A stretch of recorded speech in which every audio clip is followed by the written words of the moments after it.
Welcome to the Aguascalientes Bicentenary Velodrome in Mexico for Alex Dowsett's attempt to break one of the most prestigious records in cycling, the UCI Hour Record, a record held in the past by some of the biggest icons of the sport, including Alex himself back in May 2015. The current record of 55.089 kilometres is held by the Belgian Victor Campenaerts and was set in this very velodrome in April 2019. And the distance the 33-year-old from Essex will try his utmost today to beat. I'm Matt Stevens, and alongside me is former British Pro Road champion Adam Blythe, who's no stranger to velodrome himself. Adam, I'm going to be honest with you, I am pretty nervous. Yeah, I'm not going to lie, mate. I am quite nervous as well. I'm really nervous for Alex about this. I think he's come all the way over. He's put the hard work. We've seen all the kit that he's invested in. It is, and I think as well this time of the season, Matt. This is a lot of the riders that he competes against throughout the year. They're all on a beach somewhere, putting their feet up or doing something, whereas Alex is literally about to be sat on the tip of his saddle for 1 hour. Breathing deeply. Breathing deeply, yeah. It should be absolutely fantastic stuff. And there he is, pedalling away.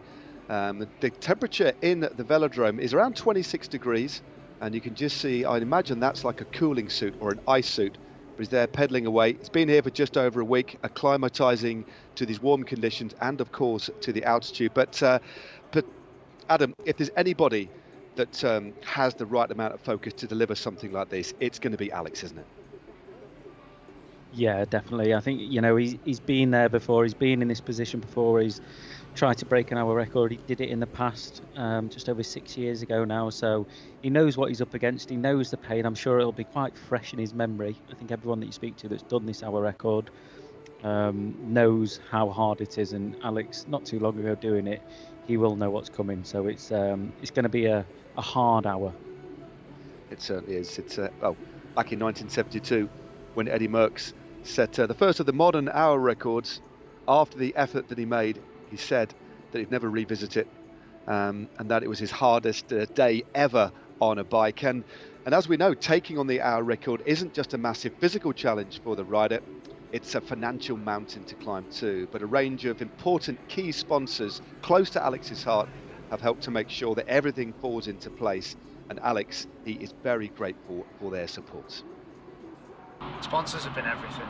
This is a bit of a unique attempt because it's not in my trade team kit. This is Chanel and I put this event on, and it's not been inexpensive.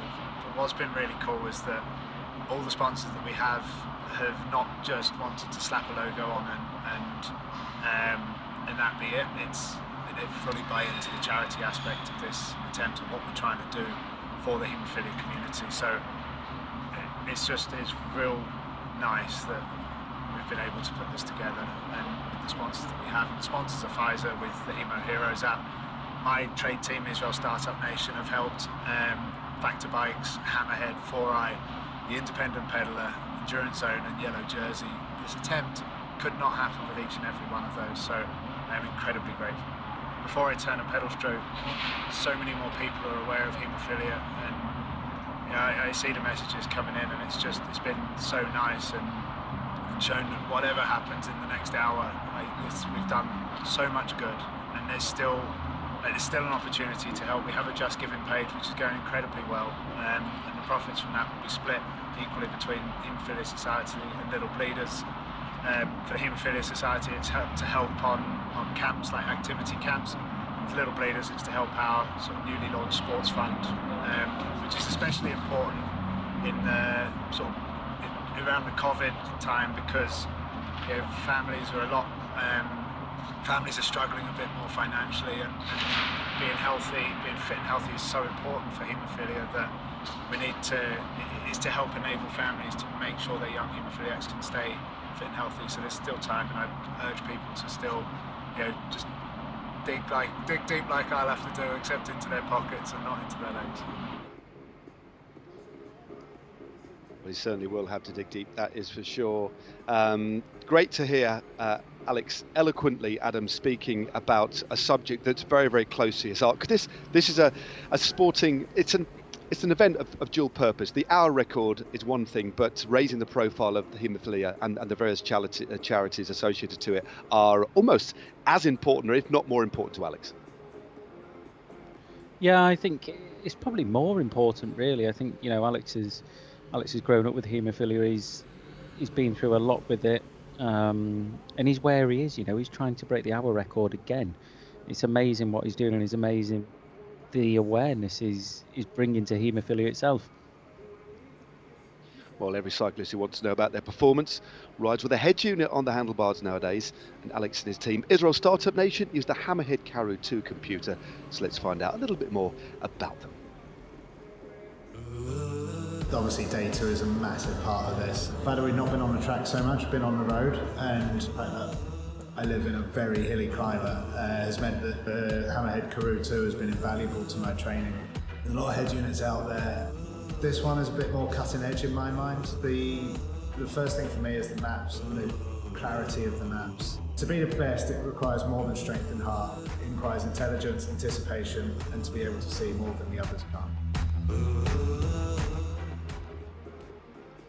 Well, another key sponsor there, Adam, for Alex. But for this attempt at the hour record, that head unit that he used out on the road so successfully will be under his saddle because he cannot have it in front of him for this attempt.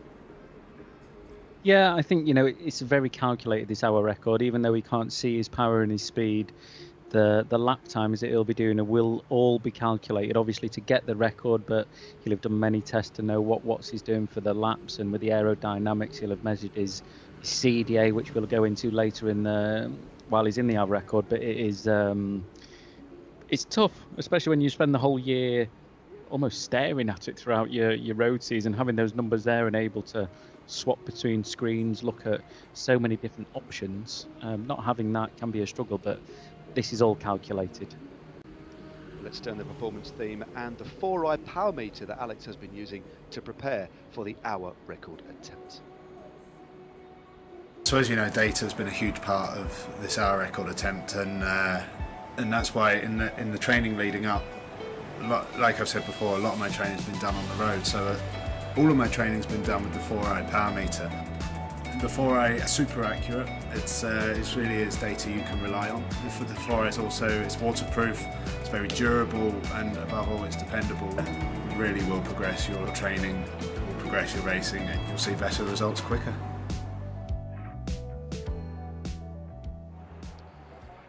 It's always interesting to lift the lid on the tech behind an effort like this. And there he is, looking relaxed.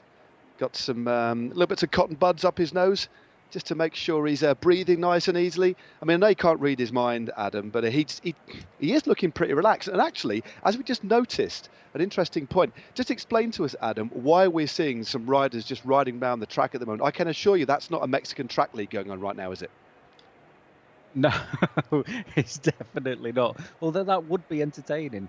There they are now, just whizzing round, and that is to disturb the air, basically. His coach, his aerodynamicist, the guy there with the longer locks, just talking to Alex, that's his coach, Michael Hutchinson, Dr. Michael Hutchinson.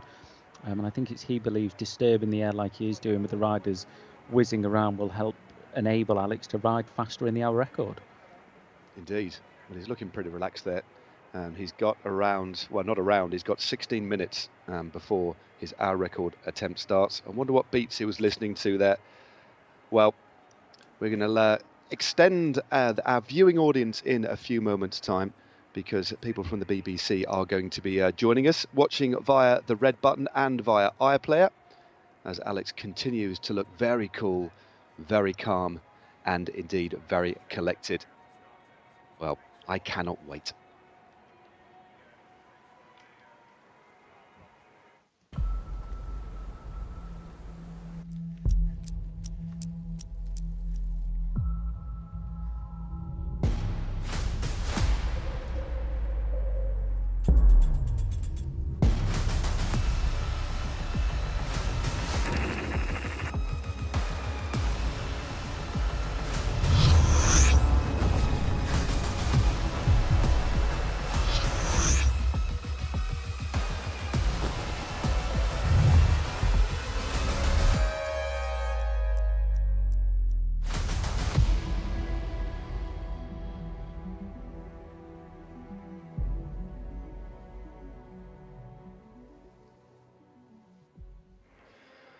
May I extend a very warm welcome to the rest of our viewing family, those of you watching on the BBC, as the clock ticks down towards the official start time of Alex Dowsett's attempt to regain the UCI Hour record at 1600 hours local time.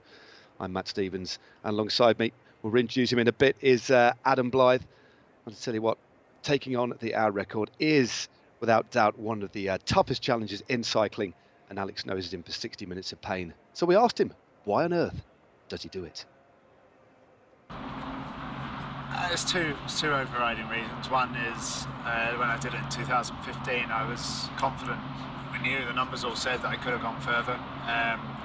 How much further we don't know, but so from a me point of view, I want to see what I'm capable of, because it was quite a hollow feeling to put the work in that I did, not actually perform to my absolute maximum. So that's the first one, and you know, to reclaim the record as well would be great. We wouldn't be here if we didn't think I was capable of it. It's not going to be a walk in the park by any stretch of the imagination, but we think it's possible.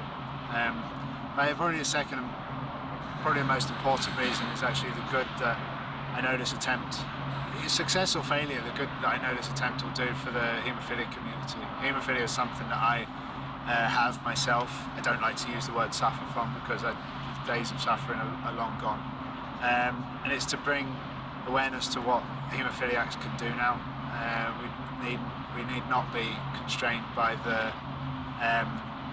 sort of thoughts of haemophilia in the past. It's a new age, and the medication that's available is life-changing. And, you know, what I've been able to do in my career is testament to that. And this hour record attempt is to further show what haemophiliacs can do now. Oh, wonderful to hear Alex speaking, as ever, so very eloquently about a condition that he himself has, and that it's a very, very rare condition indeed. In fact, only 1 in 10,000 people in the United Kingdom are born with it. And for Alex, taking on the hour record again isn't just about a sporting feat, as we mentioned before. He's using it to highlight the condition that he and millions of others around the world live with today, and that is haemophilia. And we actually turned back the clock with his dad Phil and mum Jan, who recalled Alex's early childhood years. Right, well, after a difficult birth, and in the first few months, even just holding him, he'd have bruising around his middle, and you used to wonder how the heck did he get those. As time went on, he used to bruise more and more, especially when he was becoming much more active. Eventually I insisted, much to the annoyance of our doctor, that on a blood test, and diagnosed Alex had haemophilia. We were very anxious and quite worried, and thought he wasn't going to have a normal childhood because of simple things like football and rugby, the things they did at school. We thought he wouldn't be able to do, and we just wanted him to be like everybody else. I used to take the shoulder pads, which were very fashionable, I have to add, in our day. I used to take them out of my clothes and sew them into his trousers, his dungarees and stuff, so if he fell over he didn't hurt his knees. He's nearing the end of his career, so this would be quite something, if he breaks it, to retire with. So we are just throwing everything at it, and having achieved it the first time, and so we just hope it happens again. This hour record, success or failure, and you know, I think the failure message is as strong a one as the success message is to go out there and try it. I wanted to try all sports. My parents wanted me to try sports that were haemophilia friendly, and this hour record is send that message of like just to go and try it. Then we well and truly want to put haemophilia on the map, that he's just like anybody else. Wonderful to hear the thoughts of his mum Jan and his dad Phil, who will be very close to him, in fact, on this hour record effort, because the initials of his sister Lois and his mum and his dad are going to be on the left sleeve of his skin suit, so they would never be far from his mind. Now, the current record holder, as we mentioned before, is Belgian Victor Campenaerts. He set the record of 55.089 kilometres here in the Aguascalientes Velodrome. And we caught up with Victor to hear about that big day back in April 2019. In many sports like athletics and swimming, you have records, world records, European records, national records, Olympic records. But in cycling, there's no such thing. Like in road cycling, there's no such thing. On track riding, you have things like that. But in road cycling, I would say the hour record is the only real record there is. And when you have a world hour record, you can say you are the fastest man in 1 hour of all times on a bike. And I think that's something that's in Dutch we would say it speaks to your imagination. I did a lot of altitude because I broke the record in Aguascalientes, Mexico, which is on 1888 meters, the track. So it was important to be prepared for the altitude and also for the heat. I went to Namibia in January and February. I trained for 2 months in Namibia. A lot of hours on the time trial bike, also a lot of hours flat and straight roads, aiming for the cadence that I was aiming for in the record, holding the position for 1 hour straight and more on training, because that's very hard to not move on the bike for 1 second. When you start off in the race, let's say the first 20 to 30 minutes is really a pleasure, because you know what pace you should ride. So if you hold this pace, you're very confident, and if you attack an hour record, you're well prepared. Otherwise, if Alex is not well prepared, I advise him better not to start. I knew Wiggins' laps were 16:45, so I focused on never being over 16:45, because I knew then I would never lose any time on Wigo. And then the last 5 minutes, if you know you are going to ride history, for me it was really, I wouldn't say the pain disappeared, but it was a lot more easy to handle, and I speeded up quite a bit. We have a new world record at the Bicentennial Velodrome in Mexico. Alex, good luck with your hour record. Enjoy your 1 hour of pain, and let's see where you end up. Well, I tell you what, Victor Campenaerts is one of the nicest chaps in cycling. And, well, he's been very, very sporting in relation to Alex Dowsett's effort. He gives him a 50-50 chance, which Alex actually pretty much agrees with. Now, for any of you who love the tech delights involved in an event like this, there is a lot to talk about. And there's a lot under Alex, and there's a lot that he actually wears. So let's have a little look at Alex's bike that he's going to be riding for this hour record. So this is my bike for the hour record, and I'll run you through a little bit of why the bike looks like this and the different parts, and kind of provide a comparison from this bike to your bike at home and why this bike looks the way it is. So we'll start with the wheels, and my biggest nemesis, if you like, in the hour record, the reason what I'm trying to push the pedals against is wind resistance. And the first thing you'll notice is the solid front wheel. And the solid front wheel is by removing the spokes, by removing the back of the wheel, the air can just pass cleanly around the wheel. The other thing, we got the handlebars. So there's 2 places to hold my handlebars. For out here, this will simply be for the first half a lap. This is to get myself up to speed. Once I am accelerating, I'll then move my hands into this position. And what this does is then makes my body much more narrow, pulls my shoulders in. It's much more comfortable than it looks, because it gives somewhere for me to rest my elbows. And as you can see with the shape of them, for aerodynamics, the bars are formed pretty much to the shape of my forearm to give me a lot of support, and also to help that airflow around here for aerodynamics. If we move back along the bike a bit, my saddle is, it's not a custom made saddle. It looks uncomfortable and it's pretty hard, but it's designed so that I can, it's quite a low aggressive position. So my body is pretty close to horizontal, whereas on a traditional bike you'd be much more upright. For the pedals are clip-in pedals, so once I get going, my feet will be, I have cleats underneath my shoes which attach to these pedals, and that's me locked into the pedals so I can pull up as well as push down to generate a little bit more power through the pedals. The tyres are super thin. Like, if you use them out on the road, you'd puncture pretty quickly, but on the smooth wooden track, there's next to no risk of puncturing, which is good, and they're super narrow. There's no more difficult to balance on than a mountain bike tyre, but it's all to reduce, it's to help optimise the aerodynamics, but also a mountain bike tyre will provide a lot more grip on the road, but grip is not what we need here. We just need it to be as slippery as possible. So that's my bike. Fascinating, very, very fascinating indeed. So much thought has gone into that bike and the equipment, the gearing. And for any of you tech heads out there, and I know there's a lot, the gearing that Alex is going to be using today, 61 by 13, 61 teeth on the front, 13 at the back. And let's not forget that Alex himself held the hour record once before, and that was back in Manchester in 2015, where he set a distance of 52.937. Let's have a look back at that heady night.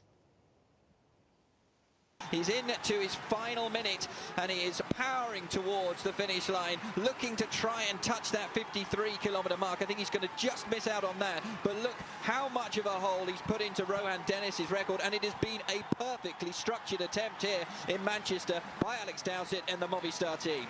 Well, that's right, and look, he's really digging deep, trying to find that last little bit there. Incredible ride, and you can see that he's really fighting. He's actually lifting the pace there in the closing seconds.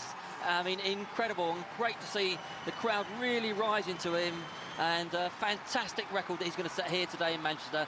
And as you say, Manchester's been the rebirth of British cycling, our first ever indoor velodrome, opened in 1994. There's the whistle. Alex Dowsett rides into the record books. Well, that was 2015. A completely different atmosphere, a completely different environment. There couldn't be two more different attempts. A lot of time, Adam, has passed since that attempt and this one. 6 years is a long time in cycling, especially in terms of the technological advancements. But crucially, it's the environment here in terms of no crowd, just a few people watching. It is really going to be quite a solitary effort, more solitary than ever before for Alex.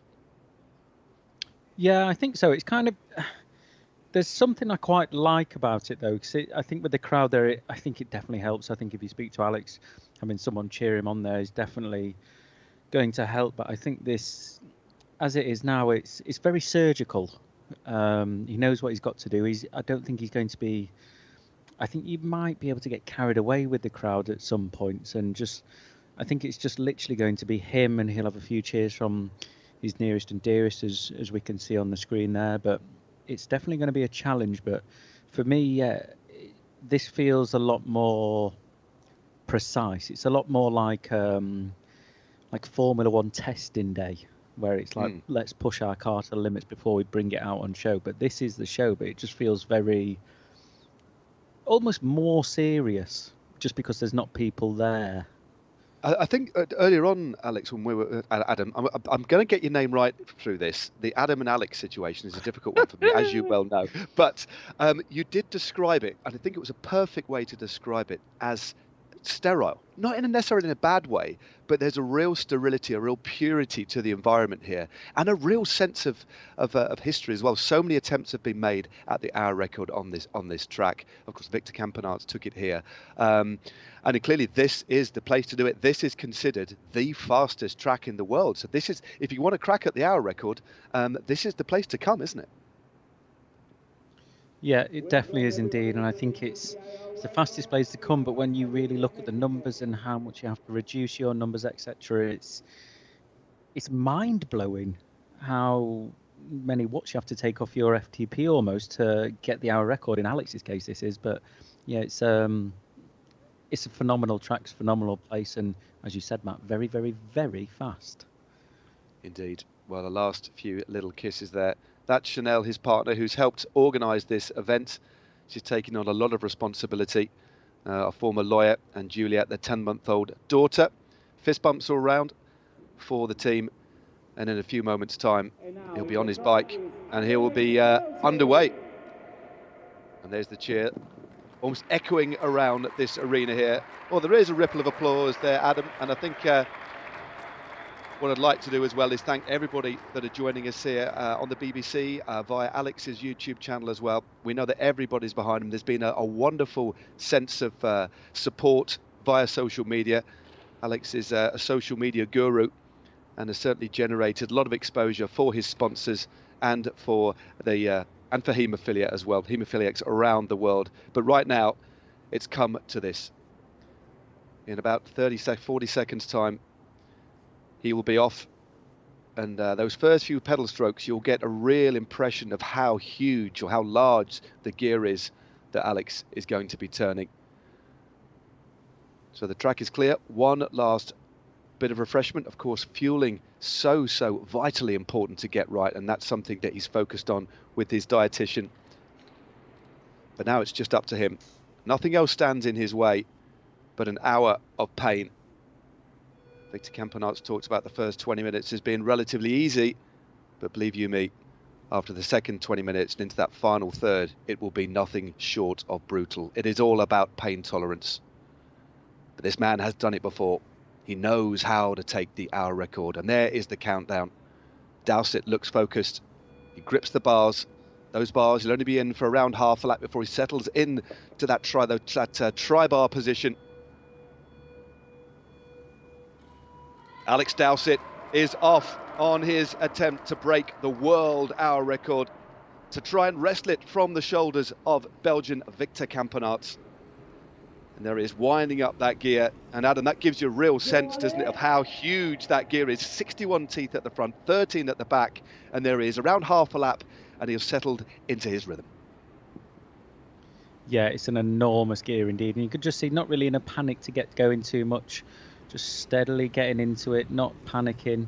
But yeah, the gear is monumental. But just seeing Alex go out the gate there, I just want to say, come on, Alex, you can do it. We believe in you. No, we certainly will be cheering him on. We will, I think, get slightly more emotional as this goes on. And it really is a slow burn.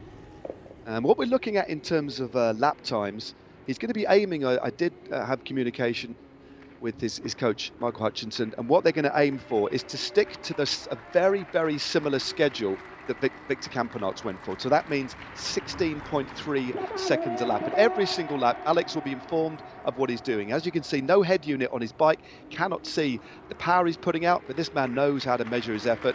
So 16.3 second laps. And the record, as we know, 55.089 kilometres, and that equates to 221 laps. And there we go, the average speed at the moment, 49.046. But Adam, it's slow at the moment because that opening lap, it takes him a couple of laps to really get up to speed, doesn't it?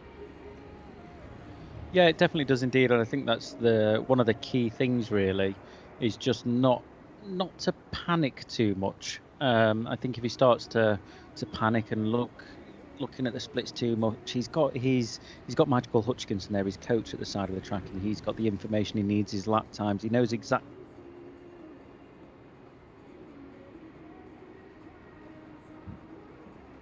Definitely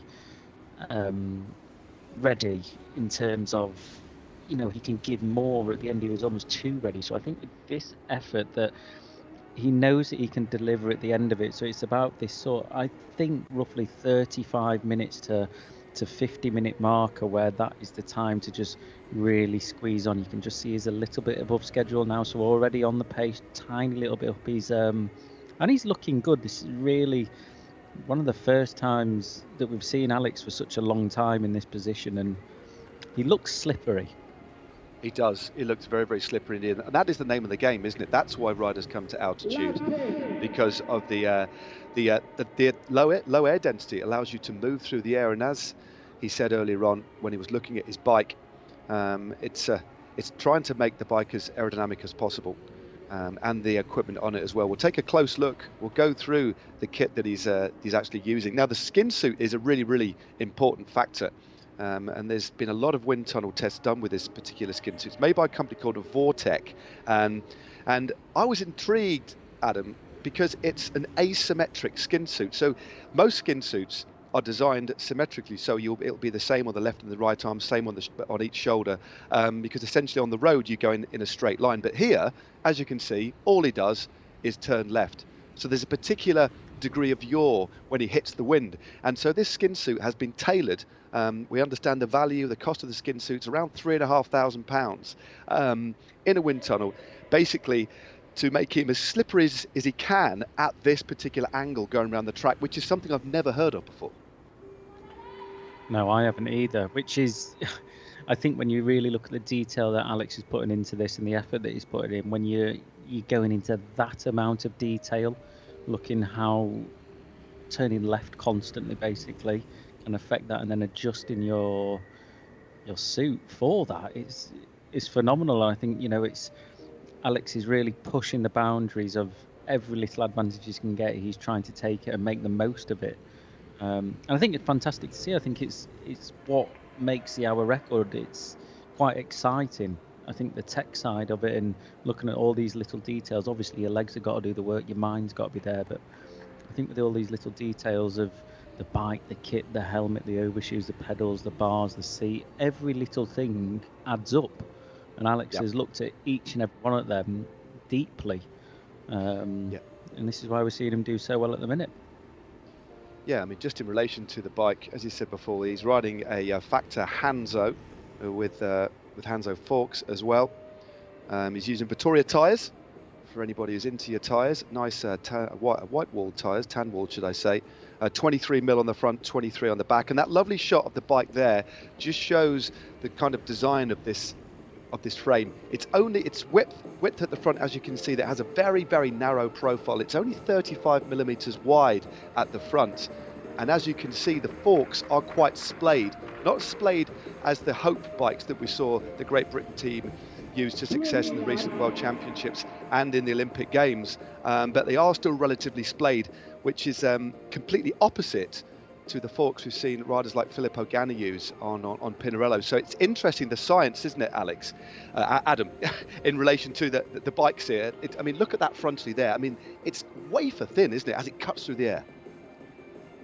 Yeah, it's minuscule. And I think when you look at one of Alex's videos he made on YouTube about that bike, and he went into detail and he showed the front end of it, it is designed to go through the air as quickly as possible. It's designed to do this, what Alex is doing now, cut that drag right down. I think within cycling, I think most people are aware now that watts per kilo is a massive thing, and I think within time trial, especially in our record like this where there's no hills to climb, there's a huge thing called CDA, and in terms of watts per kilo, it's watts per how aero you are, which can be a massive difference. You could push 400 watts, but if your CDA is rubbish, you might go slower than someone that's pushing 350, but with an amazing CDA, which Alex has, you go quicker ultimately. So less watts, more aero, faster. Indeed. Well, there you go. The average speed, as you would expect, is slowly ticking up. It's important that he gets up to pace, still under a second ahead of schedule. That's what we want to see. We want to see green there. So averaging at the moment 54.354, but we do need to see that nudge up. Remember the record 55.089. But if there's anything that Alex is good at, that is being patient and being focused as he just whizzes around the track. Metronomic. And if you look at his style that he's adopted now, when you compare it to the images that we saw about 15 minutes ago of that wonderful night in Manchester in 2015, he actually has changed on the bike. He's brought his elbows in ever so slightly. They've found that that's given him a little bit of an aerodynamic edge. He's ever so slightly lower at the front. But what he has changed is his head position ever so slightly as well. He's studied Victor Campenaerts' position, and who basically tends to have his head very, very low. That obviously is a lot of drag if you move your head around and have it too high. But he's looking through that visor, and Campenaerts gets very low but looks straight ahead rather than bobbing his head up and down. And that has given him quite an edge. And the helmet that he's using now, that HJC helmet, if he ever does want to move his head ever so slightly, in case he gets a little bit stiff, there's minimal airflow, minimal air disruption when he moves his head. Now, there's so many different types of aero helmet designs. He has tested loads in the wind tunnel, and this one is optimized for that particular position. But also, if he does want to move or stretch, Adam, it doesn't actually, there's no real aero penalty at all, or minimal aero penalty. I think that's something as well. I think when I was watching Alex there at the start, in that starting gate, you look back and you think about people that are starting a time trial on the road, and you know, they've got the bottles on the bikes, they can sit up and have a stretch, they've got corners they can brake for, they've got the bottles on the bike, as I said, and that was the last drink he's going to have for an hour.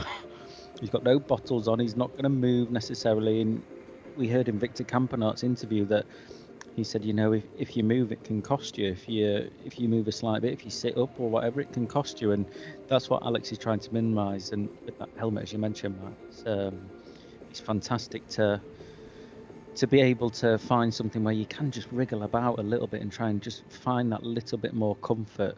It's very, very hard what Alex is doing, and sitting literally on your limit for 1 hour. No matter what you're doing, you're going to want to adjust yourself some way or another. If it's your shoulders, if it's your bum, if it's your ankles, whatever it might be, there'll be a little bit of movement. He's only human, so to be able to pick a helmet that is enabled him to be able to do that is it's nice. He's not limited to you have to use this throughout your sponsors. Exactly. Well, that's the beauty of this particular attempt. Although his trade team, Israel Startup Nation, are behind him, this is more a project that himself and his partner Chanel wanted to do. 54.643 kilometers an hour at the moment, just dropping down. He's just ever so slightly slowed, maybe getting back towards the exact schedule. 35 laps down now, 8.75 kilometers. And what we will be offering up at around the 10 kilometer mark is a little bit of insight from Alex on how he breaks down this hour record. I haven't actually seen these videos before, so I'm fascinated to see what he has to say. So every 10 kilometers, so 10, 20, 30 and 40, 50 kilometers into this event, we will get some insight into Alex, into the way he processes it, breaks down this effort, because the thing is, he makes this, Adam, look so easy. At the moment, this is going to be well within his capability, because of course he can ride this speed for 20 minutes, he can ride it for 40. It's that final third that is really going to start to bite and be excruciatingly painful, isn't it? Oh yeah, definitely. I wonder if these videos, because we've not seen them yet, I wonder if they're going to get more aggressive and more sweary towards the end. Start off politely, yeah, it's going brilliantly now, and then get to the last little bit and you're like, no! I believe we are about to hear from him. We are indeed. So let's hear what Alex Dowsett has to say about what it's like at kilometre 10. We're roughly 11 minutes into the attempt. Just keep a lid on things, stick on schedule. Going too fast here would be more dangerous than going too slowly, that's for sure. So look into hutch at the side of the track for splits that are around the 16.3 second mark. 16.4s are fine, 16.2s are fine, but I don't want to be seeing 16.1s or 16.0s, and I don't want to be seeing high 16.2. There we go. First video out of the way, and 10.5 kilometers done, 54.749, so he's just outside now, so slowed ever so slightly. But he'll know exactly what's going on. Michael Hutchinson on the side, his coach, will give him that information that he needs. So what he doesn't want to do is slip too far behind, that is for certain. But what we do know from the previous efforts is that he's held back a lot. And in fact, there's a really interesting interview with Alex in relation to that hour record, because one of the reasons he's come back to do this one is because he felt that he didn't get enough out of himself, and he remembers hearing the crowd, he remembers seeing his mates in the crowd. But in an effort like this, ideally you should be completely and utterly in the zone, Adam, and you shouldn't be able to kind of think about anything else apart from the excruciating pain that you're going through. So this experience is going to be a very, very different one than the previous. 54.783 and a second outside now, Adam. Yeah, I mean, the second we heard what Alex said there within his interview, that it's going to cost a lot more to go faster now than to go slower now. So even if he's, a second down at the minute, we saw him set off a little bit quickly. He was almost a second up and just backing off a little bit and just keeping things in the tank. He's only 12 minutes in. He's still got a long way to go. He's still got 48 minutes to go pretty much.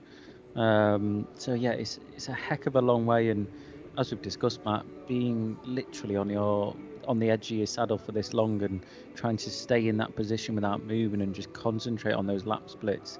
You'd think I think when people watch this as well, it's just a case of his head down, he doesn't have to pay attention to it, but each lap he's just going to have to glance across at those lap splits and understand what he's doing. There is a massive concentration to it, which can be vital. As Alex said, if you set off too quickly, it can really bite you towards the end of the race. So concentrating on not just your effort, but also just that Michael Hutchinson, in Alex's case, at the side of the track, looking at his track splits, looking at his split, looking at the split, looking at the split. it can, as with everything, when you're suffering on the limit, it can become very, very tedious.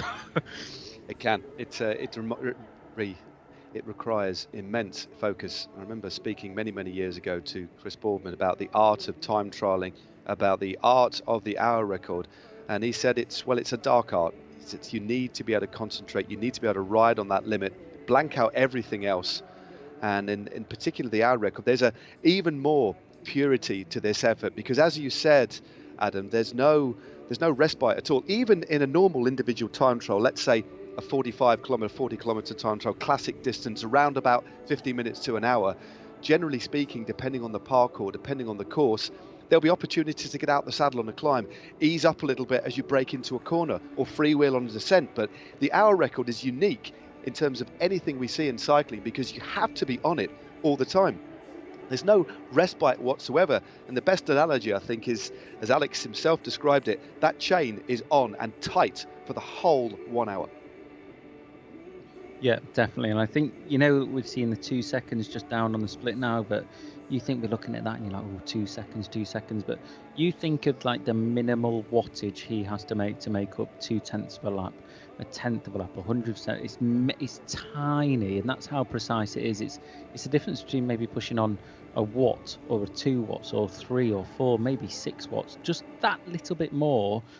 But each lap thinking about that, when you're down, and Alex is probably in the position now where he thinks, I can speed up, I can speed up, I can speed up, I can speed up. But it's just reining it in a little bit and just holding himself back. Those tiny, minuscule amounts of watts. It's trying to put it in perspective. If you're going up a climb and or even in your car, maybe everyone drives a car. So when you drive at 30 miles an hour and you drive at if you're driving at 31 and the 30, how much you have to take your foot off the accelerator is minuscule. And that's what Alex is dealing with constantly throughout of this. It certainly is. 14.5 kilometres done. That lap 16.397. He wants to keep on schedule at 16.3. But the speed holding steady at 54.841 kilometres an hour. But we know that Alex was riding with real control here. That again, that's 6.3. They've just taken off the first digit there. That is Michael Hutchinson, his coach, just giving in the lap times each time through. 14.75, 59 laps down. Remember, the distance to beat, 221 laps for Victor Campenaerts, who in fact beat Bradley Wiggins' record by a distance of 563 metres. And in fact, the first ever hour record, recorded hour record, was in 1876, when an American named Frank Dodds rode 25.508, but on a penny farthing. So there we go. So it's quite amazing history of this particular event, but how times, Adam, have changed. I mean, yeah, I think, riding it on a penny farthing would not be fun, but I guess they didn't know any different back then, did they? I guess for kids watching this, they won't know any different between a double disc, an aero helmet, an asymmetric skin suit, and all that kind of jazz as well. So yeah, it's times have definitely changed. But I think, not that I'd rather do any, but I think I'd rather be on Alex's bike than the penny farthing. Probably a little bit more comfortable, and there is a relative amount of comfort, as Alex said before. Once he's on the skis there, on those tri-bars, it is relatively comfortable, and it's that striking that balance of the ability to deliver power, the ability to take in those breaths so your chest isn't too compressed. It's a balance of being aerodynamic, staying as comfortable as is possible, or as uncomfortable as is possible for 1 hour, and generating that power. Now, as we're at altitude, we haven't really talked too much about the altitude here. We discussed how thin the air is, and apparently the air pressure here is ideal. It's the most ideal since they've been there. It's been dropping every single day. So information from Michael Hutchinson to say that the air pressure is 861, which is the lowest it's been, and that's exactly what he wants. He's holding steady here, still 2.5 seconds down on the schedule, but with an average speed of 54.899, and we're coming now up to, when we reach 20 minutes, we will be a third of the way through this hour record effort, and the watts that he's aiming to put out for this effort, Adam, around 350. We know that Victor Campenaerts in this very velodrome did around 340 watts. Both athletes at sea level could put far more power out, but because of the lack of oxygen in the air, it means they cannot produce the same amount of power that they can at sea level. But the flip side is the air's a lot thinner, so for that same amount of power, so slightly less power, they're actually moving ever so slightly quicker. But it's a real marginal one, isn't it? And that's why getting that bike, getting that body position as aero as possible is absolutely crucial, especially at this rarefied elite level. Yeah, I mean, it's so difficult. It's something you can't control, either the weather, obviously. The air pressure is absolutely massive when you're riding the track. It can make huge differences. So for Alex to have that air pressure, it's, like you said, Matt, it's probably one of the best conditions you could hope for. But I mean, the hour record in itself, in terms of what Alex is achieving at altitude, so many people adjust differently to it. Luckily for Alex, he lives at altitude, a little bit higher, I believe, than what he's at now, so it won't be too stressful for him. His body will be more used to it. But he's definitely looking good. Not really talked about how he's looking so far, but he is looking brilliant so far, and slowly edging that 3-second gap that we've seen, slowly edging it back down a little bit, slowly picking up his speed a little bit. He's looking brilliant, and knowing Alex as well, speaking to him throughout the season about his bikes and the tech in it, I messaged him during Paris-Nice to ask about time trials, this, that and the other, and the information I got back about bikes, kit, aero helmets, skin suits, everything that he's using now was monumental. It was too much for me to read on WhatsApp. I had to get him to send me a voice message because I just couldn't deal with reading that much. It is so much. Yeah, I mean, the attention to detail, and he loves it. And there's a lot of interest out there from the technical side of things. People love the tech behind bikes. We also love the human effort, of course, but at this level, the tech behind the bikes is so vitally important. But there we go. He's taken another tenth of a second back, and importantly, crucially, the average speed is edging north. It's edging in the right direction. Just a smidge now under 55 k's an hour as another lap passes by. 54.915 kilometers an hour. Now, just a few more stats on the bike that he's riding. He's using 170mm cranks, which are pretty popular on the track, of course, because of the going around the Bangkok, although he's got pretty aerodynamic and very low profile speed play pedals on. The aero pedals, I think they are. Riding slightly shorter cranks actually means that less of the thigh is exposed to the air when he's pedaling, so that's another important factor.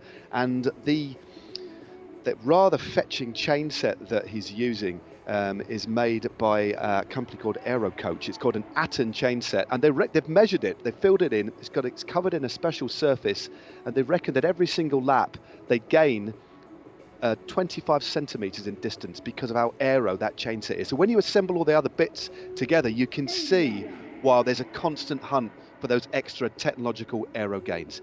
Let's have a look at what he's got to say about 20 kilometers in. 20 kilometers, so 22 minutes in, should be still under control. Should be maybe starting to get a little bit uncomfortable, but in an ideal world we're still in control, still ready, still kind of waiting for the fight to come. Yeah, still looking for those same lap times as 10k ago. Well, what a great way of explaining it to us, and waiting for the fight to come at him. It really is, because that's the thing. You talk about the hour record as a concept to people. There's a purity in the concept, isn't there? How fast can an individual from a standing start ride a bicycle round a velodrome within an hour? And that's what the record is. But there's so many other variables at play, despite the real pure and simple discipline and act itself. But people might think about it and think, well, he looks so comfortable here. I mean, surely he can just ride this speed all the way around, but it's the incremental fatigue that sets in, isn't it? It's measuring your effort. It's so crucial, because if he goes out too hard, he's just going to be fighting a losing battle. And we saw Jack Bowbridge a few years ago do an attempt where he set off like a bat out of hell and just dropped, and it's becoming a bit of a phrase within the hour record community, as if the last thing he wants to do is do a Bowbridge. So keeping a little bit back, pacing himself here for that fight to come is fascinating.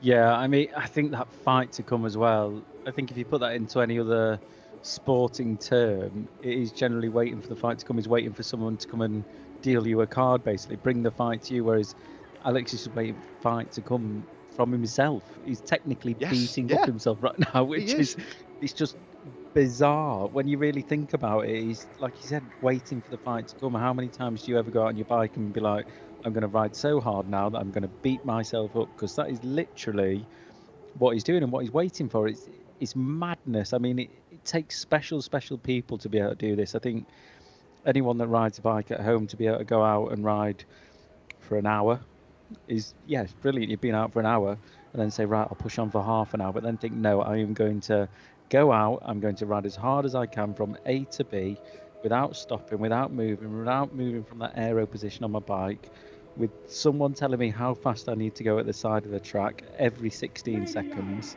It is brutal what he's doing. Mentally brutal, I think, more than anything. I think I'm scarred already after 22 minutes in from it. So for Alex to do what he's doing is phenomenal. It is absolutely phenomenal. We cannot understate really how hard this is going to be. I think Bradley Wiggins used a really interesting phrase, and he said after 20 minutes you can just start. The first 20 minutes is fine. Campanart said the same thing. They said after 20 minutes you start to feel a bite, you'll start to feel that little bit of a burn, then after 40 minutes you're in pain, and then that last 20 minutes is like riding through hell. And you are essentially, if you again, another strange analogy, you're in a torture chamber being tortured by somebody. You are that person doing it to yourself, and that's what sets this effort apart. And not many riders who are preparing for the hour record ever ride an hour and do it, because it's just too scarring, it's too damaging psychologically, physiologically, and also what you don't want to do in training is break the record and not have it ratified as well. So generally speaking, none of these riders preparing for the hour will do an hour. Very similar to marathon runners. It's very rare that marathon runners will run a marathon in training. They'll just do a half marathon, 3/4, set distances, set regimes, different sets of distances. But ultimately, it's on the day where it all needs to come together. It is something that you have to be super confident at doing, and stepping up and putting yourself through this is no mean task. But I think for Alex, a win or lose, or fail or not, or succeed today, one of the most important things is raising awareness for the haemophilia charities. I'm just going to give a bit of a shout out to the charities that we're talking about here. First up is Little Bleeders, and that is a charity that Alex set up himself, which he founded for young haemophiliacs, and it promotes safe sport and movement as a way to manage haemophilia, and provides financial assistance to families who would like to put their children into sporting activity. And many people who have access to the drugs from Pfizer, who are on the back as well, will never feel the effects of haemophilia because it can be monitored and mitigated so well. And the second charity that is has the logo on his left arm is the Haemophilia Society, and is the UK's largest haemophilia charity, and has been supporting the haemophiliac community for over 75 years. And any funds raised through the attempt are going towards the Haemophilia Society youth camps, which are for young haemophiliacs to connect and enjoy action-packed days with their peers. So there's a dual purpose. There's the sporting side of this, but more importantly, I think it's raising awareness. But I tell you what, Adam, he's starting to pull things back. That time, I mean, the average speed is nudging up, 54.976, and just under 3 seconds outside of schedule now. Yeah, and almost halfway as well. 27 minutes in, 3 minutes to at halfway, and as you described, Matt, a lot of people who've done this record say that after 20 minutes, you get this pain start to set in, and I think this is the fight that Alex was probably talking about now, when it starts to settle in a bit. He said around 20 minutes, he's still going to be controlled. So, you know, I think it's now where we'll see that average speed hopefully start to creep up a little bit. And he's still looking good, you know. We've not seen that big pain, that grimace on his face yet. He's still looking rock steady on the bike. He's not really moved about too much. Shifted back on the saddle a few times, which is natural.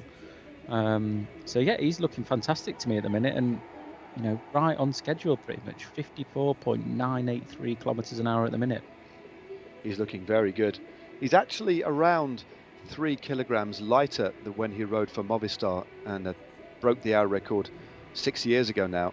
And that's quite an interesting one, because yeah, I mean, but he was talking about the importance of weight, and obviously weight when you've got up to speed, weight doesn't actually mean that much difference. And they've done some testing between carrying an extra 3 kilos or 4 kilos, and there's over the distance there was about 1/3 of a watt gain, that's all.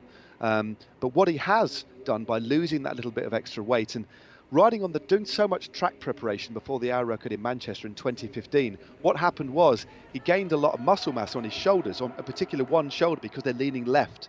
And that muscle mass meant that he was slightly bigger. So being 3 kilograms lighter doesn't really affect him on the track in terms of the momentum once he gets up to speed. But what it does mean is that his frame, his physique, is ever so slightly smaller to cut through the air. So, and a few people have said he does look a little bit leaner. But yeah, not as much work on the track, more work on the road. And he did point to a race that we've both ridden, the Tour of Britain, as being a very, very crucial stepping stone and part of the jigsaw puzzle of getting his form right, because that's a hard race. And he said that has been really, really important. Why do you think that is? Why do you think a race like that, which is very grippy, would be important to train him for an event like the hour record, Adam? I think I think that anyone that's ridden in Britain, they know that it's quite grippy. I think from the start of your ride to the finish of your ride, unless you're riding in Norfolk or something like that, it's fairly grippy. It's not too... There's not much respite. I mean, the downhills are quite short. Even the uphills are quite short. There's not really long climbs. So I think with Tour of Britain, it's mainly the power's always on. Uphill, downhill, whatever it might be, the power's always there. And I think just through training, you can mimic racing as much as you can in... training, but it does not replicate it whatsoever. If you sit behind a motorbike, it still doesn't replicate it. So I think doing that and sitting at that sort of a little bit more maybe higher power than normal, naturally, just with the speed of the peloton, not just actually riding hard like in any normal race. I think that's probably what he was referring to. Doing Tour of Britain, as you know, Matt, it's start to finish. It's those days which are just, you're always waiting for that point where you're going, oh God, when are we going to ease off a bit? Oh God, I hope someone eases off as soon. It never ever does. It's just constant, and what Alex is doing now, it's absolutely perfect. Exactly. It was. He said the chain, again using the analogy, the chain was always tight. Very, very high TSS scores, which is a measure of your effort. But 54.986 kilometers down. Just over half distance, 31 minutes and counting, lap number 114, and he is 4.395 seconds outside of the schedule. So this is crucial now. He needs to stay focused, and there's no doubt you can just hear the cries from Chanel in the centre of the track. His partner, his daughter Juliette, is going to be in the centre of the track, skimming around on her little bicycle as well, giving him as much encouragement as he can. And also, the initials of his parents are on the left cuff of his sleeves. Every time he glances down, he'll see a reminder of who he's doing this for. His parents, his sister Lois, his daughter Juliette, and his partner Chanel. And in fact, on his chest, right next to his heart, are the names of lots and lots of people who Alex asked to come forward if they were affected by haemophilia in any way. And they are emblazoned on his chest. They are the people that are going to be urging him on today. As the clock continues to tick, the average speed moves north, but he's still 4.5 seconds outside. But I don't certainly think this is catastrophic, and we know, Adam, how well he knows how to measure his effort. He certainly, if anything, he may be riding a negative split here, although he is 4.8 seconds down now. Yeah, I think, he's riding a negative split at the minute. I think that he's still pretty much on schedule. 4 seconds is not really a lot on the track. You can make that up fairly quickly. So I think, I don't think he needs to be stressed at the minute. 4 seconds is not massive. So for Alex, I think he's bang on schedule, and looking at his last effort, his last record attempt, he was absolutely flying in the last sort of 20 minutes of it. Let's have a look at what Alex says. About 30k done. Still sitting on those same lap times, 16.3s, but now I'm looking inside myself and saying, what can I do now? Because you don't want to leave it too late, and I'm gonna put some distance into this record. It's not going to be in the last 10 minutes. It's got to be from now. So, but it can't be big. It cannot be. It can't suddenly be going down to like mid or even high 15s. We're gonna, if I can, we're gonna nudge it down to sort of 16.1s. Very, very interesting indeed. Again, some great insights. These little videos just give us a glimpse of the mindset of Alex Dowsett, but what they don't tell us is how much he's going to be hurting. And 33 minutes into this ride, there's going to be some serious pain coursing through his body, and this is where he really needs to find out what he can do now. Urged on by the handful of people here, his small support group of people dedicated to helping Alex break this record, seize it back. It's been 6 long years.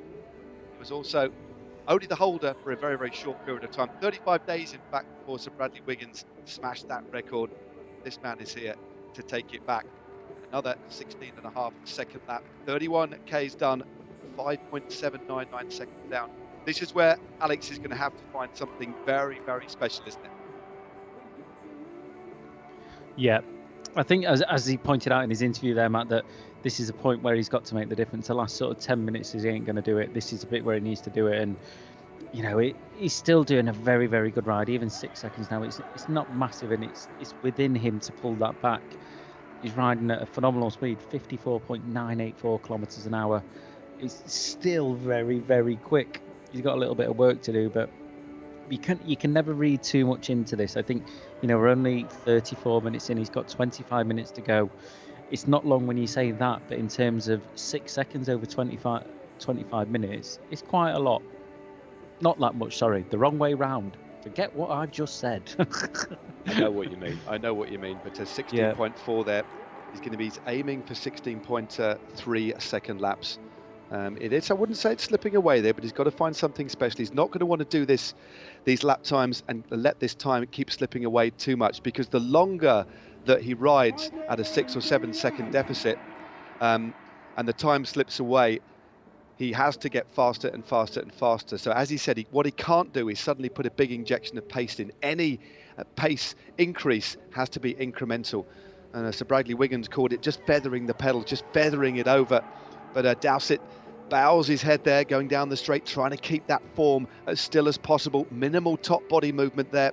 Not too much rocking and rolling of the shoulders, but that gap, that time is still creeping up. 54.984. Remember the record of Campeonato set in this very stadium in 2019. April 2019 was 55.089. And Alex Dowsett needs to beat that if he's to regain that. But 6.55, so it's coming back down again. He's fighting here, definitely fighting, Adam.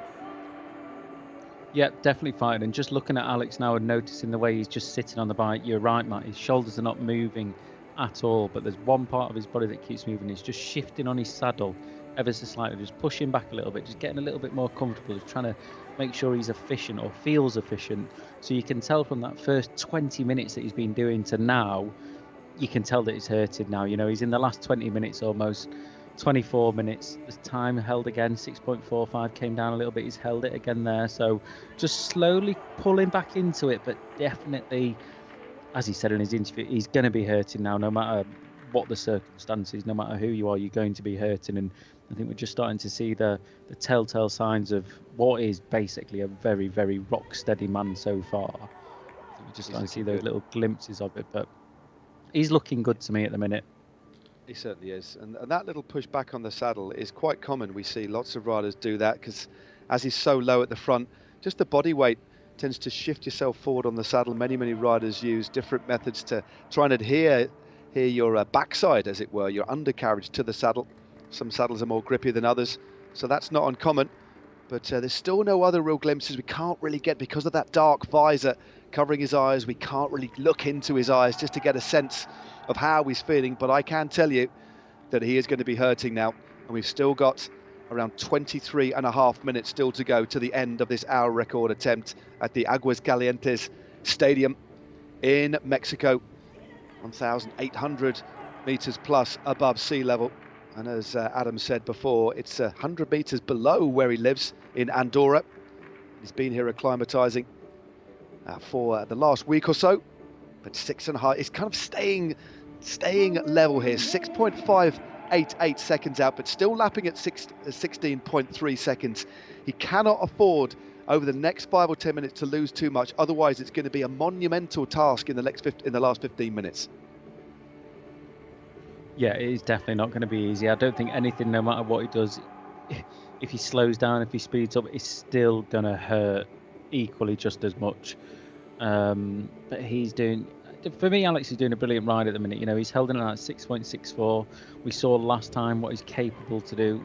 It's obviously a lot further this time, but he knows that. He knows what he's in for. He knows what he's capable of. He knows what he can dig to. He knows that he's got the times at the side of the track giving him that information. We can just say Michael Hutchinson just feeding him that information. It looks to me now he's stabled around 6.6 seconds down to 6.7. He's been like that now for the past 2-3k, so it looks like he's stable. And if this is a plan where, you know, he might ride it differently to Victor Campenaerts, he might ride it differently to Bradley Wiggins, he might ride it differently to Rowan Dennis, all the riders. And Alex might know that this is the bit that I'm not the best at, but the best bit I'm good at is riding hard at the finish line. I know I have that within me, so just letting that gap creak out a bit, not getting too carried away, because that'll put him in the red zone, and you do not want to go in that zone. If you go in there, it's difficult to, this sounds ridiculous to say, to recover from that. So maybe Alex is just on a slow, steady build. Maybe he's got more to give. We just don't know the answers to, but by no means at all, you know, just over 55k for this hour record is very, very, very fast indeed. And for Alex to be doing what he's doing now, 54.971 kilometers an hour, it is rapido. It is very rapid. 16.446 was that lap. 146 laps down. A reminder, 221 laps was the distance that Victor Campenaerts did, which equated to 55.089. That is what Alex Dowsett, the 33-year-old from Essex, has got to do. He's got his daughter here, he has his partner here, his parents will be cheering him on without a shadow of a doubt. But this is a completely different environment that he's used to. But one thing he has in his back pocket, and that is the experience of breaking this hour record, and that is what Victor Campenaerts said. The Belgian who holds this record did say that he gives him a 50-50 chance, but the one thing that he does have is that experience. He knows the pain he's going to be going through. He knows how dark the last 10, 15 minutes will be. 7.693 outside, 54.963. This is still doable, but this is going to be brutally hard into the last third. Come on, Alex, mate, you can do it, mate. We believe in you. We want you to do it. Rooting for you all back home. Everyone watching, we're all rooting for you, mate. You can do it. I think it's so good to watch Alex do this, and I think it's one thing of just switching on his YouTube channel or whatever you're watching on now, whatever platform, and just seeing Alex do this hour record. It's phenomenal what he's doing, but the awareness behind what he's doing is equally just as impressive. Raising money for charity, raising money for other people, other children with haemophilia, enabling them to live a more sporting life, a more pleasurable life almost, with the help of Alex and his partner. What Chanel are doing here is it's amazing. It is bold, it is brave. He stepped up to the plate. He's got so much self-belief, but running parallel with that is the fact that he's doing it for other reasons as well.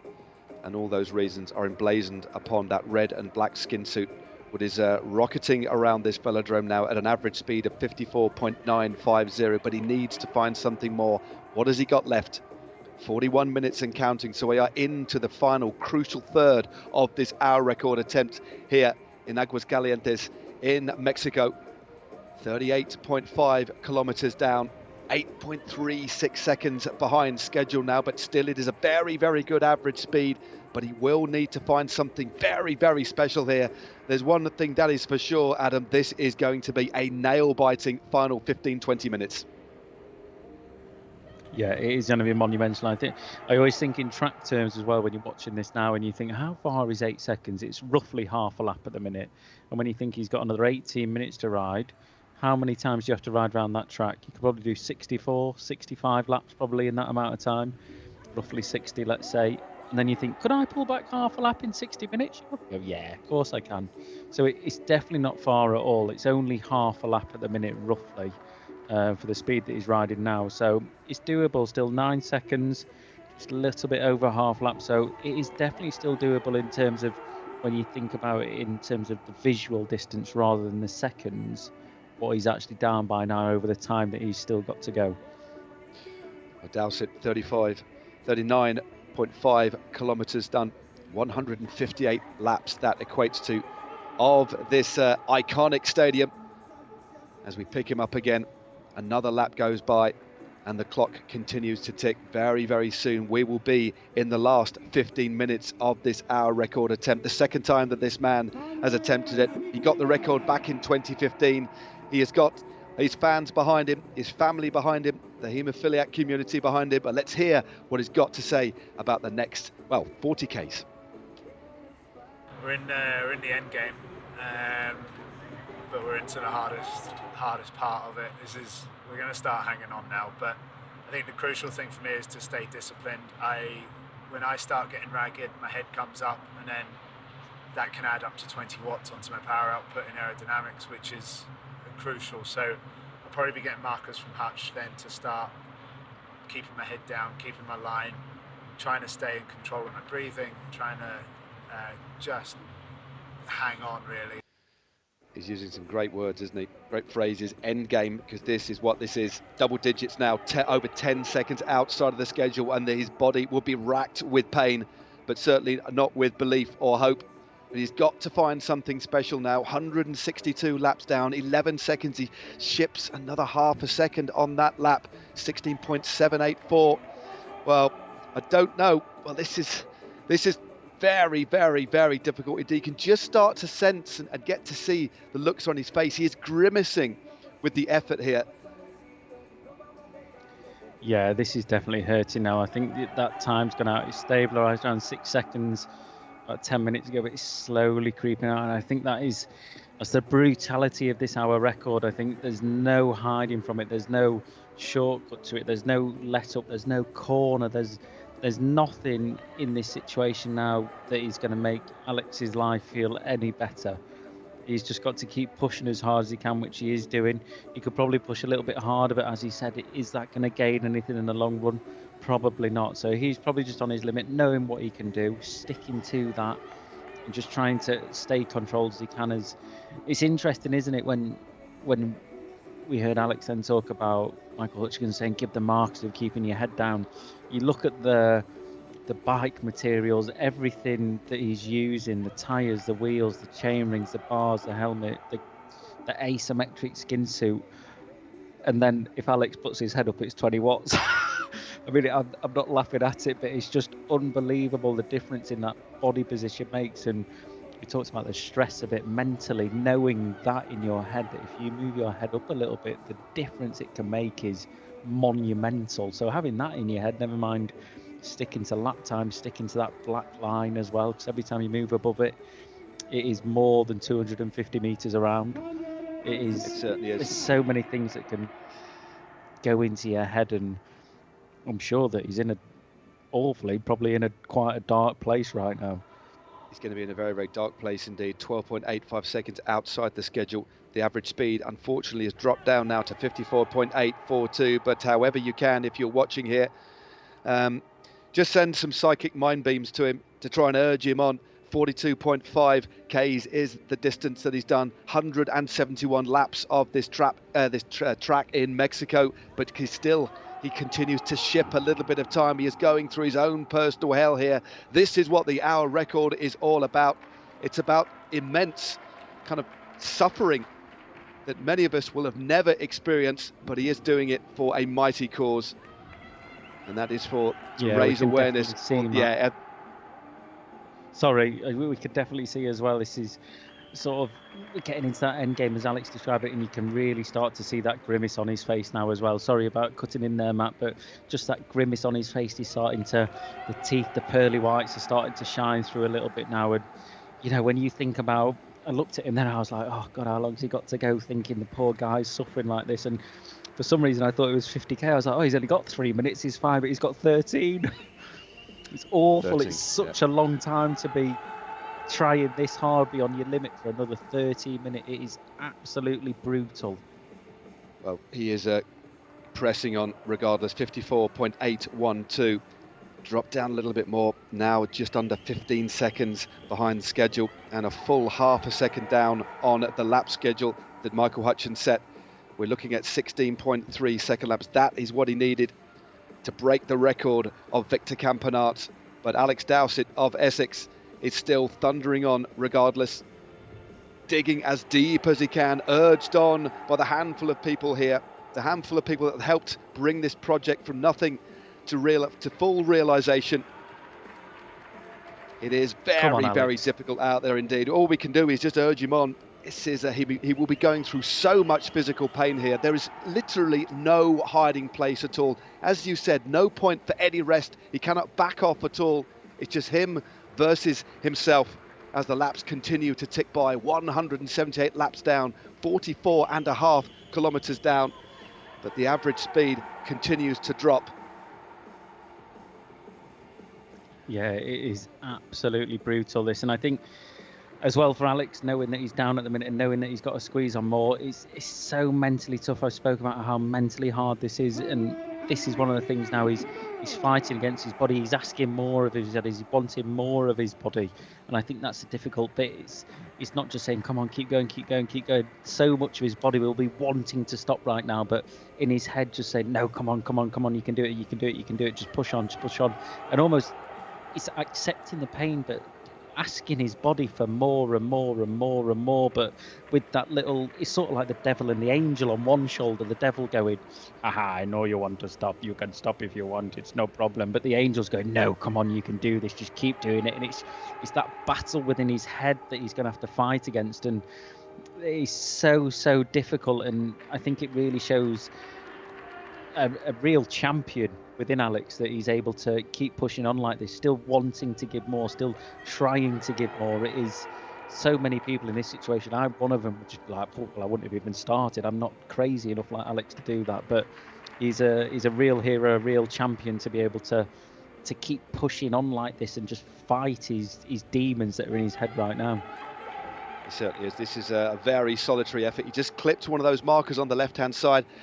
Just a suggestion, perhaps, of the fact that he really is starting to fight now. He's still got good form on the bike. His shoulders aren't rocking and rolling too much, but there's a couple of occasions when he's just edged up the track a little bit, has come back down.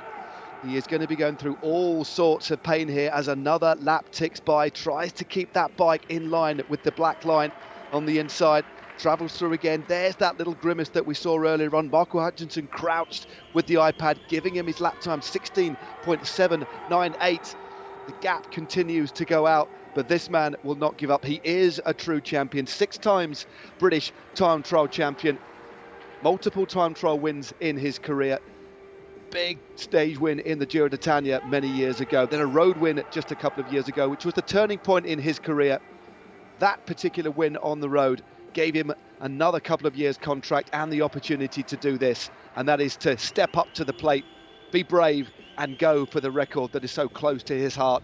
But with 19 seconds to make up, it's looking like a very difficult task. But one thing is for sure, Adam, that this man will not give up. He will fight with every single drop that he's got.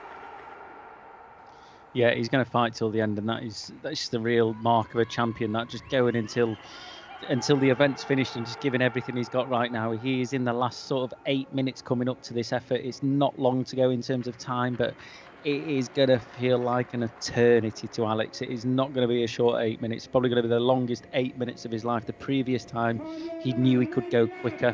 This time, he's just trying to hang on, give it everything he's got to try and go as fast as he can, get as aero as he can, and try and get as much power as he can through those pedals. He's certainly trying, certainly fighting tooth and nail with every single fibre in his body. Cycling and his family and the cause of haemophilia are his life. This is what defines Alex Dowsett, and he is fighting. Another lap ticks by. Hutchinson on the right there, that time 16.797, but with each lap he's slipping further and further away from the record set by Victor Campenaerts of 55.809 kilometres, and he's on the drops now. He's on the drops, getting out of the saddle. The pain a little bit too much. That's the first time we've seen that form slip. Just, Adam, an indication of how much Alex Dowsett is torturing himself here. Yeah, I mean, I think that's the best way to put it, mate, is he's absolutely torturing himself. He's knowing that he's going to go into this event torturing himself, and from start to finish, you know, those first 20 minutes where you're easing into the effort, but those last sort of 30 minutes, 25 minutes, it is just absolute torture. And as I said, the devil on your shoulder, the angel on your shoulder, he will have 10 of each on each shoulder right now. Talking to him is, it's going to be so brutal, but he's just giving it absolutely everything he's got, trying to hang on to that amount of power in his legs and just keep squeezing on those pedals until this 1 hour is up. He's doing a fantastic ride so far, but there is no hiding in this event whatsoever. If you're a little bit off the pace, it will show, and sadly for Alex it is right now, but as we've said, Matt, it's a mark of a true champion, Alex, to just keep battling on until the end as he's doing and just keeping on squeezing on those pedals. It is brutal sport this is, and this event in particular is probably one of the hardest mentally that you ever, if anyone's brave enough to even dare trying to do it, it's probably one of the hardest mentally that you'll ever have to do. It certainly is. That is without a shadow of a doubt. The hour record is absolutely legendary in the sport. You do not tackle it unless you are sure that you can at least get close, and this man has come close still. Look at that average speed, 54.642, but another half a second that slips by, 17.210. It's quite clear that Alex Dowsett is having a absolute, well, he's going through a lot of pain here. He's still determined he will finish this hour record, that is for sure, because there are two causes here. It's the sporting one. That's what he's doing on this velodrome, trying to be the fastest man in the world over 1 hour. But Victor Campenaerts of Belgium quite clearly has set the bar very, very high indeed. But we're just about to touch 50 kilometres in. Let's hear what Alex has to say about this point in the event. Yeah, 50k in now, I think, you know. Like seeing that 200 and then just going bang, because it's still, right up until the end, this is still a progressive effort. And so this will be, I'll be in a world of hurt. My back, my glutes, everything will be in a bit of trouble, and it'll be calling on like core stability to just try and stay locked in, trying to still stay on that line, knocking in those lap times and just really counting down them, because like the end is so close. Come on, Alex Dowsett, keep on fighting. 202 laps. We're into the last 5 minutes of this effort. 54.596 is the average speed. It's going to be difficult now, not impossible to beat the record set by Victor Campenaerts, but this man is full of heart, he's full of belief, and he's full of love for his family that are in the centre of the track, fighting for his daughter, fighting for his sister, his mum and his dad, and the charity. Remember, Alex has severe haemophilia A. He's the only known elite sports person with this condition to compete in an able-bodied field, and what he is doing is setting a very, very high standard and reminding people with this condition that is no barrier. With the right drugs, with the right treatment, you can fight at the highest level of this sport, and this man has done this before. This is an attempt to retake the record that he held 6 years ago, and this is beyond brave. This, Adam, takes guts.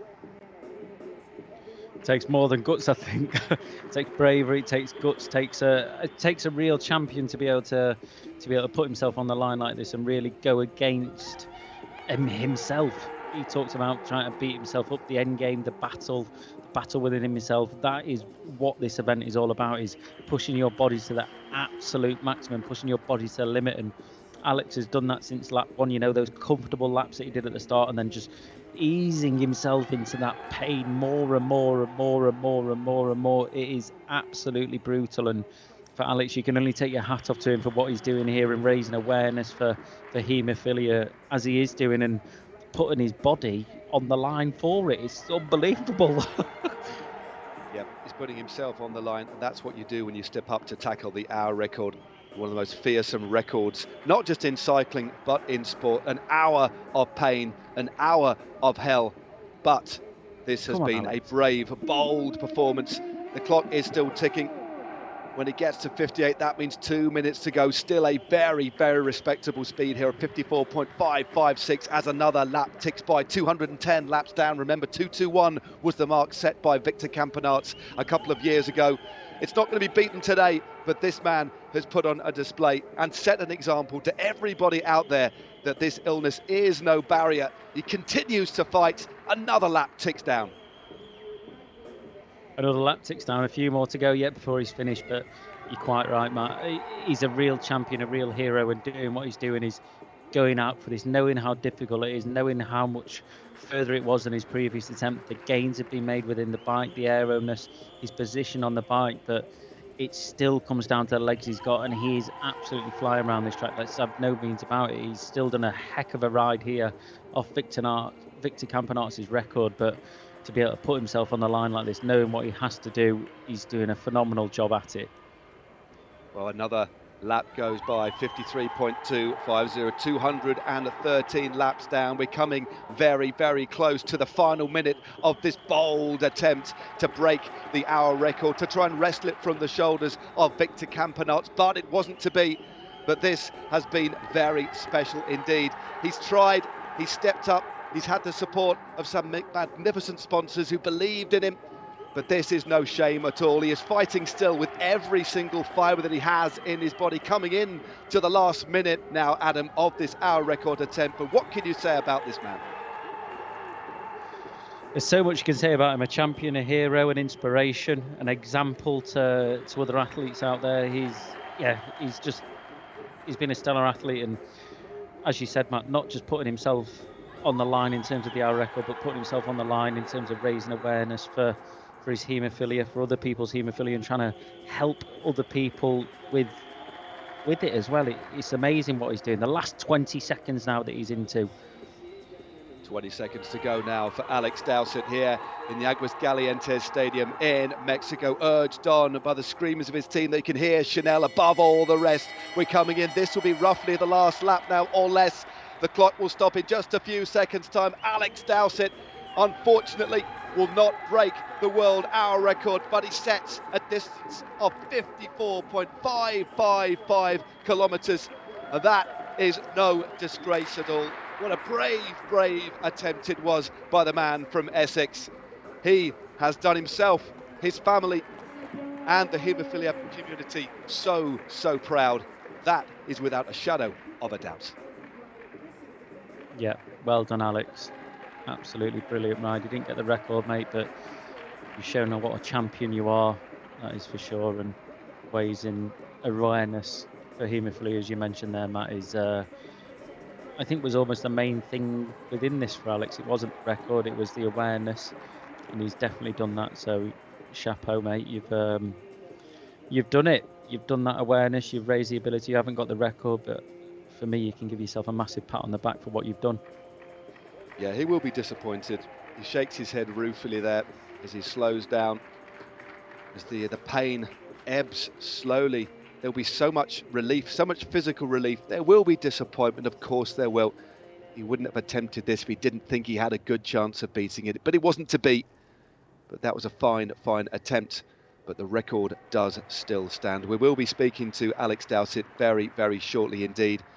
But this for him has been such a solitary effort. Started off well, and then around 20 minutes in, just started to ship that little bit of time. Couldn't quite get back on. But what it does do, I think, Adam, without a doubt, is just show us how hard this record is, how brutal it is. I think he actually did beat the time of Bradley, or the distance, should I say, of Bradley Wiggins, that was set in Manchester of 54.526, so just ahead of the record set by Bradley Wiggins.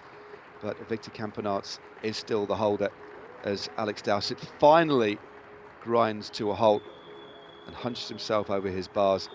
Congratulations there, or should I say consolation, from Michael Hutchinson. His helmet is removed, and for the first time in just over an hour, we get to see the countenance of this brave young man.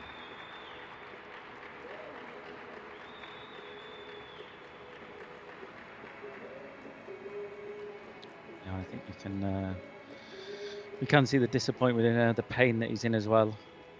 The previous hour record that he did, he knew that he speeded up in the last final, and he was quite quick to jump off his bike. Whereas this, you can see that he's struggling to move off his bike, struggling to stand up straight almost, unzipping his skin suit finally, very tight. I mean, just look at what that's taken out of him. This just shows you how hard this sport is, and this hour record in particular is absolutely brutal. An hour of utter hell, as he gingerly just has the strength to raise his hand to wave to the few assembled people here in Mexico. There's Mark Coyle on the right hand side, giving him a clap. But this is no disgrace at all. But just look at him, just about able, Adam, to walk. This just shows how brutally hard it is. I mean, he can hardly keep his own weight. Yeah, you can see him supporting himself there on the railings and just walking down, holding himself up a little bit. It is. I think this really shows the brutality of it, able to walk down the ramp on his own, but just absolutely monumentally, probably one of the hardest things he's probably done as a bike rider.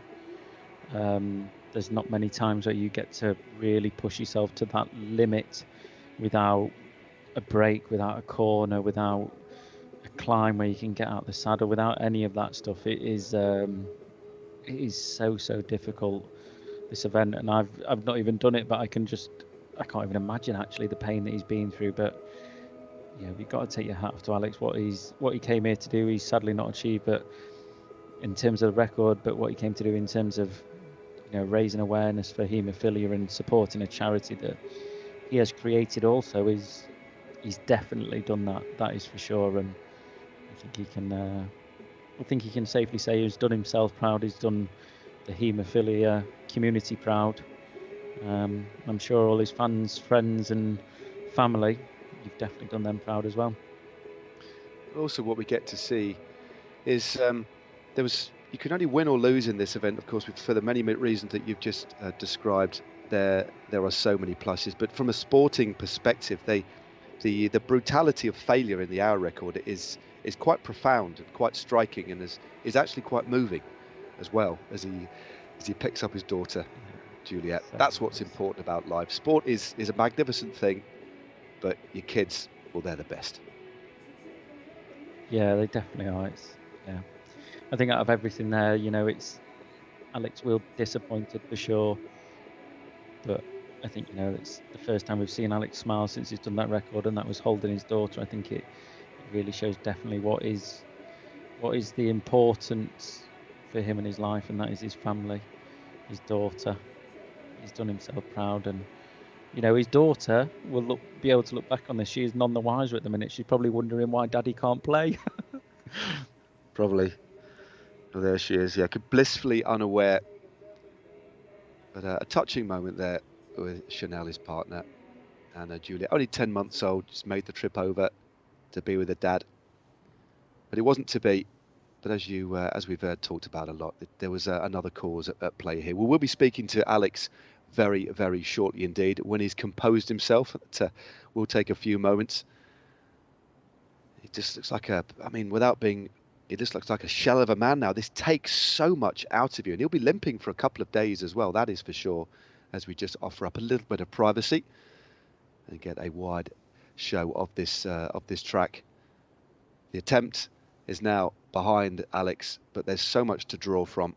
It'll be painful, but I think there's so much good, and it's unusual, isn't it? We commentate on sport. When myself and yourself and our colleagues talk about cycling, we always talk about a winner, and this is the only event where if you fail, you don't win. So most events that we come on, whatever event you commentate on in sport, there we look at a winner, we look at a loser. But here, there's only one athlete, and unfortunately on this occasion, from the sporting perspective, is lost, and there's a harshness to that, and that's what makes this event so special, because you step up knowing that you've got a good chance of winning, but also a very high likelihood of losing too, and that's where the bravery lies. That's where that focus is, and that's the measure of a person who steps up to take on this monumental Herculean task.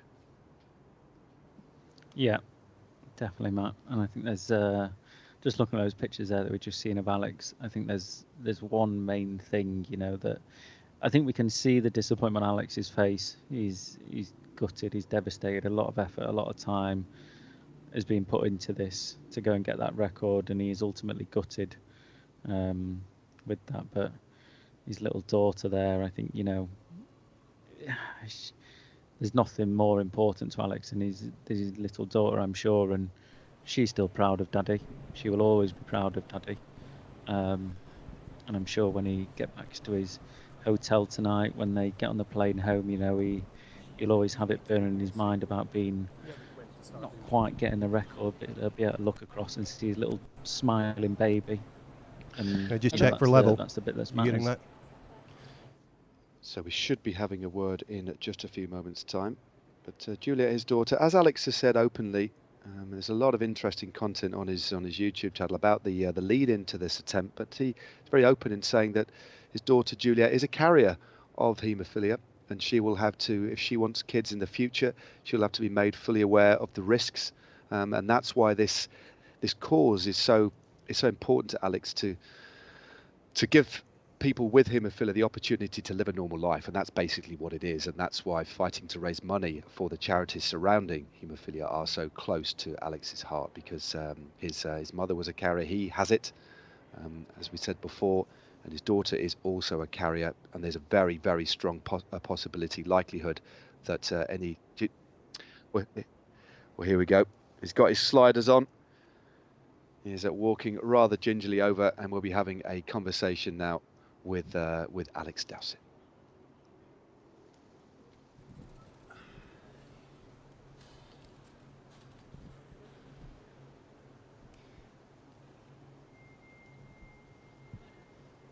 So I'm just about to have a word with Alex. Chanel's bringing Juliet to sit in on the interview. The star of the show. So Alex, not the result you wanted. How are you feeling? I'm all right. You know, there was 3 targets coming into this. First was to break the record. Came up short. And you know, I want to take the opportunity to say another well done to Victor and to Dan Bigham, because you know there was a British and a world record up for grabs today, and I was just a bit shy of both of them. And so, well, you know, hats off to both of them. They're both incredible athletes. But today was a success, because the other 2 targets was to see how far I could go, and 54.555 is as far as I can go. We chucked everything at this, both Chanel, myself, and the small team around us. It's been a lot of work to get to here, and you know, it wouldn't have been possible without Chanel, without Michael, Lawrence, Alan, Scott, my family, my mum, my dad, my sister, and